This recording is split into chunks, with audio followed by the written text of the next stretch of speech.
Breaking news mga kababayan, kambal na lindol, humampas sa Venezuela, daan-daang libo ang inaasahang patay.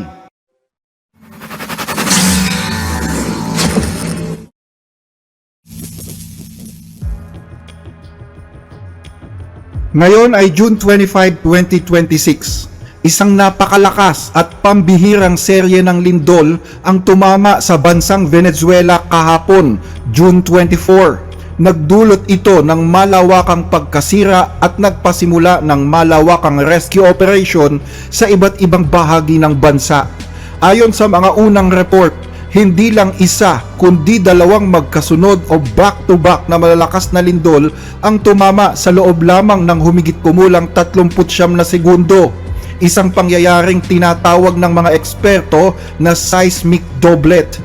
Ang unang pagyanig ay naitala sa magnitude 7.2 at agad itong sinundan ng mas malakas na magnitude 7.5. Sa mga mamamayan ng Venezuela at sa international community, unang mensahe namin sa aming mga kababayan, panatilihin ang pagkakaisa. Ang mga tahanang nakaranas ng matinding pinsala sa kanilang istruktura ay kinakailangang ilikas habang nakadeploy pa ang Civil Protection System at ang National Emergency System.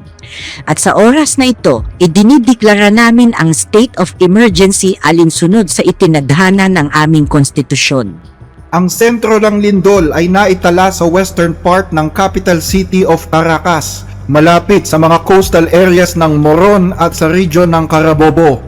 Pero ang lawak ng epekto nito ay umabot hanggang sa malalaking bahagi ng mga urban areas gaya ng Miranda, La Guaira, Aragua, Carabobo at Falcon. Maraming residente ang mabilis na nagtakbuhan palabas ng mga gusali habang nagaganap ang malakas na pag-uga at mga ulat ng pagbagsak ng mga building. Sa Caracas na capital city ng Venezuela, lumabas pa ang mga video at mga report ng mga gusaling gumuho o nawasak ng husto. Nagkaroon din ng problema sa transportasyon at infrastruktura. Isinara na ang pangunahing airport ng bansa matapos itong magtamo ng mga pagkasira, habang pansamantala namang itinigil ang operasyon ng metro at ilang tren bilang pag-iingat na rin. Nagkaroon din ng mga aberya sa komunikasyon at serbisyo sa ilang lugar. Dahil sa lawak ng epekto, nagdeklara ang pamahalaan ng state of emergency at nagsimulang magpakilos ng mga militar, rescue teams at emergency responders para maghanap ng mga posibleng nakulong sa mga gumuhong gusali. Suspendido rin ang mga klase sa ilang lugar habang nagpapatuloy ang assessment sa pinsala. Tungkol naman sa casualty, patuloy pa ang pagbabago ng mga official count habang nagpapatuloy ang rescue operations. Sa pinakahuling mga report, may kumpirmadong mga patay at daan-daang sugatan, habang may mga lugar na hindi pa ganap na naaabot ng mga responders. As of June 25, habang ginagawa namin ang ulat na ito, hindi bababa sa 32 na ang kumpirmadong patay sa lindol at 700 naman ang sugatan. Bukod dyan, may ilang international seismic assessment na ang nagbabala na pwede pang tumaas ang bilang ng mga casualty depende sa lawak ng structural collapse. Nagsimula ito sa kanluran pero pumutok papunta sa direksyon ng Caracas. At dahil doon, lumikha ito ng napakalakas na level ng pagyanig sa lungsod ng Caracas. Gumagamit ang USGS ng tinatawag na Pagers Program. Kinukuha nila ang impormasyong meron tayo sa kung saan nangyari ang pagyanig. Kinukumpara ito sa kung saan nakatira ang mga tao at sa uri ng mga gusaling meron sila. At ayon sa pagtataya nila, ito'y magiging isang napakamapaminsalang lindol na may pinakamataas na posibilidad na ang bilang ng mga nasawi ay nasa pagitan ng 10,000 hanggang 100,000 katao. Ang videong napapanood ninyo ay galing sa bayan ng Guatire, 20 milya ang layo mula sa kabisera ng Caracas. Nagpapakita ito ng mga gusaling wasak, mga community na halos maglaho na sa gitna ng mga tambak at guho. Sa isang football field na ito kung saan kasarapan ng practice ng mga manlalaro, biglang nagtakbuhan sila sa gitna ng field nang maramdaman ang pagyanig. Dahil sa pambihirang lindol na minsan lang mangyari sa Venezuela sa loob ng mahabang panahon, hindi na iwasan ng mga tao na mabigla sa kanilang nasaksihan. Mabuti na lang yung pamilya ko, yung asawa ko, yung apo kong babae at ako, wala kami nun sa apartment building. Nung bumalik kami, nakita talaga namin na wasak na siya. At buti na lang din nakaligtas yung mga kapitbahay namin. Anong masasabi ko? Ilang pamilya pa kaya ang ganito din ang kinahanetnan dun sa mga gusaling nawasak sa Caracas? Kahit sabihin mong saglit lang yung nangyari, nakalagay ang Caracas sa isang malindol na lugar. Nakaupo ako sa kusina nung maramdaman ko na magsimula ang pagyanig. Sabi ko sa kanya, lumilindol! At ang sabi niya, oo, lumilindol. Napakalakas ng pag-uga. Napatayo na lang ako at sabi ko, oh Diyos ko, nandito pa ako. Ayaw huminto ng pag-uga at naisip ko paano kaya ako makakababa. Nandito ako dahil nakapagbihis ako agad. Tinulungan niya ako at nabiyak na lahat ng mga dingding. Pinili talaga namin buksan ang pinto. Nagkaroon ng ulap ng mga usok na halos hindi na kami magkakitaan. At nung magkita kami sa baba ng hagdan, para kaming nakakakita ng horror movies. Kailangan naming umakyat sa mga guho o kahit saan.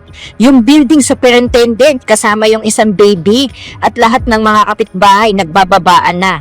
Pero sa building na yon, isang pamilya lang nakita kong nakaligtas. Iniiwasan ng pamahalaan na maglabas ng mga bilang para na rin makaiwas sa misinformation at pagpapanik ng mga tao. Naganap ang back-to-back na lindol sa mismong araw pa naman na ipinagdidiwang ang isang holiday sa Venezuela. Ang pagtatagumpay ng puwersa ng kanilang pambansang bayani na si Simon Bolivar laban sa Espanya at naging mahalagang hakbang patungo sa kalayaan ng kanilang bansa. Dahil dito, pinangangambahan na maraming pamilya ang nasa bahay at may mga pagdiriwang dahil holiday na posibleng makaapekto ayon sa lawak ng pinsala at bilang ng mga casualty.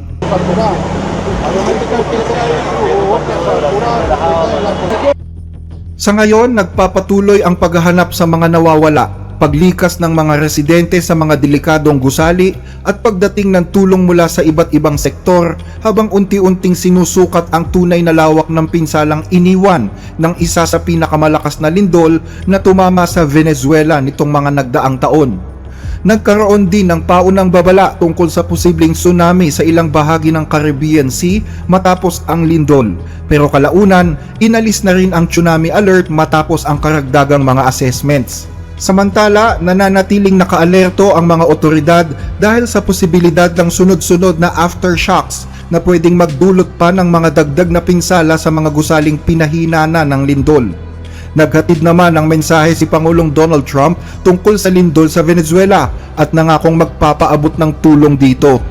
Ang dalawang malalakas na lindol na kakatama pa lang sa mga dakilang mamamayan ng Venezuela ay parehong napakalaki ng saklaw at nag-iwan ng matinding dami ng mga nasawi.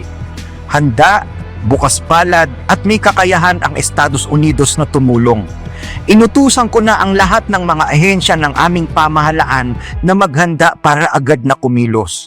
Naroon kami para sa aming mga bago at dakilang kaibigan. Hindi maganda ang mga naunang report. Inanunsyo din kagabi ng US State Department na magpapadala ng mga search and rescue team kasama ng mga medical at humanitarian supply para sa mga taga-Venezuela. At habang nagaganap ang lindol sa Venezuela, meron ding sa bayang lindol na naitala sa ilang mga lugar sa California at sa bansang Japan.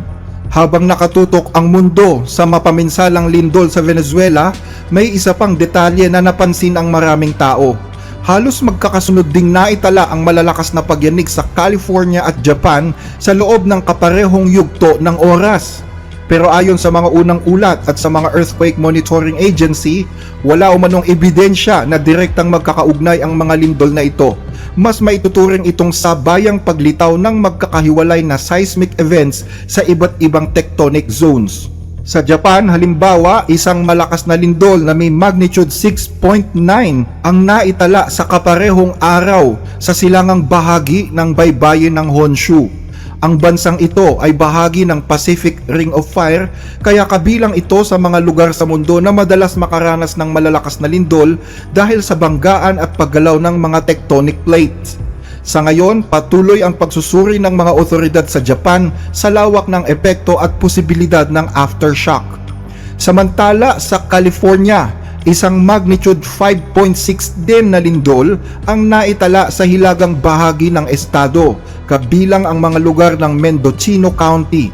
Naglabas na ng alerto ang earthquake warning system at maraming residente na ang nakaramdam ng pagyanig. Dahil dito, may mga lumabas agad na haka-haka online na baka konektado ang tatlong lindol at senyales umano ng mas malaking pandaigdigang seismic event.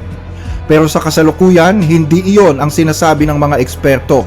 Magkakaiba ang fault systems at tectonic settings ng Venezuela, Japan at California. Posibleng nagkataon lang daw na nangyari sila sa magkakalapit na oras. Isang bagay na bihira pero hindi imposible sa isang aktibong planeta na may libu-libong lindol kada taon.